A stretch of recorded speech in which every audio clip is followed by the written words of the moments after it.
Allez, you, c'est parti. Ça faisait longtemps que je n'ai pas fait une petite vidéo. Et bah, je suis désolé, mais j'ai plus le temps.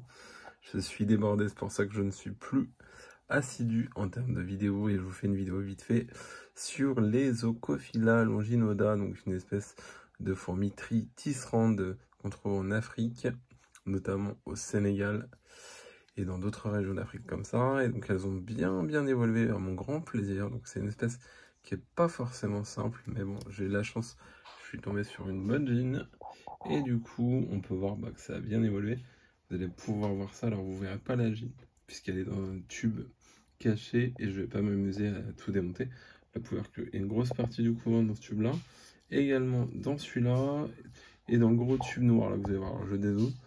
Par contre, vous allez découvrir que cette espèce est vraiment très sale, puisqu'elle régurgite partout, sur les tubes, sur les parois, sur les mangeoires, même sur les plots de fixation en pâte à fixe. Vous voyez les taches marron, et bah, c'est de la régurgitation des Ocophila, donc c'est très compliqué de garder un setup propre avec elle. En tout cas, elle se développe beaucoup et ça fait plaisir à voir.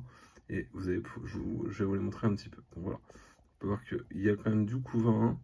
La grosse partie du couvain et des ovaires sont dans le tube noir. Alors je vais tourner la cuve après, mais on va pas bien voir. Et vous pouvez voir l'état des vitres, c'est une catastrophe.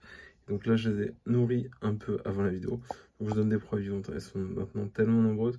J'estime peut-être à 500, 400, 500 ouvrières dans l'aire de chasse. Donc vous pouvez voir que elles chassent maintenant facilement.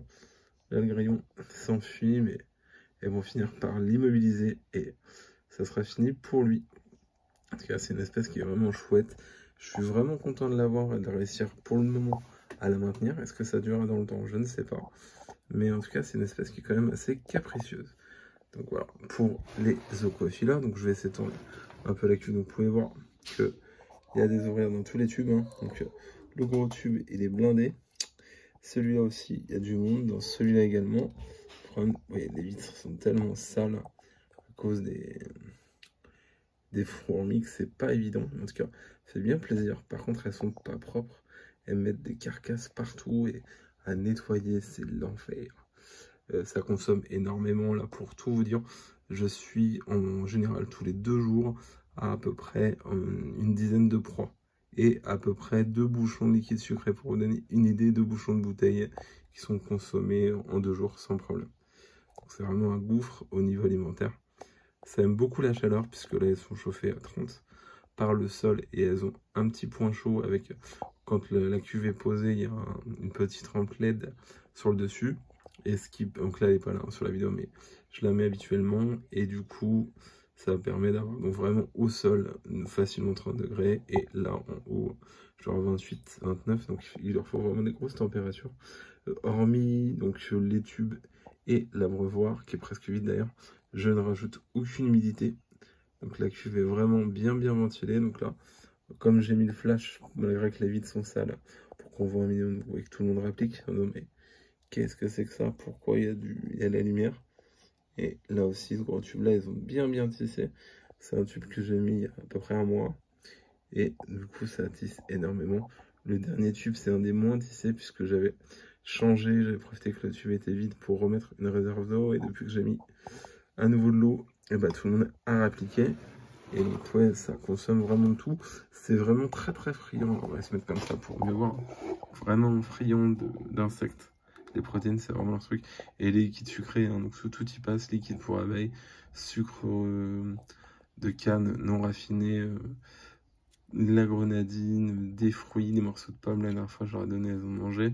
De la compote, pareil, elles prennent sans problème. Du steak haché, des rosés de rongeurs, elles prennent sans problème. Elles consomment vraiment tout sans problème. Il faut vraiment, on sent que c'est une fourmi qui a vraiment besoin de beaucoup d'apports en nourriture pour se développer. Et c'est vrai qu'au final, c'est une espèce qui est quand même plutôt rapide. Alors, j'ai eu au tout début, quand j'ai changé de setup, parce qu'avant, souvenez-vous, elles étaient dans une cuve origine Hans, donc beaucoup plus confinée. Elles n'ont pas apprécié ce que c'était cet hiver, si vous vous rappelez bien. Et le fait d'avoir rajouté à nouveau la rampe LED, ça leur a fait du bien. On sent qu'elles ont vraiment besoin de chaleur et qu'elles aiment pas trop le jour, les écarts de température. La nuit, elles sont juste chauffées par le bas, puisque la LED est éteinte, hein, bien sûr. Mais ça se développe vraiment bien, c'est cool. J'espère que ça va continuer. Alors j'essaie de... Vous voyez, même les tubes, ils sont dégueulasses. Je sais pas comment elles font, mais elles salissent vraiment tout. Pour ça, c'est un peu le côté négatif de cette espèce. Voilà, bon, j'arrête de parler pour tout et rien dire. Bah, je vous remercie de m'avoir regardé, je vous souhaite une excellente journée et je vous fais des gros bisous. Allez, salut!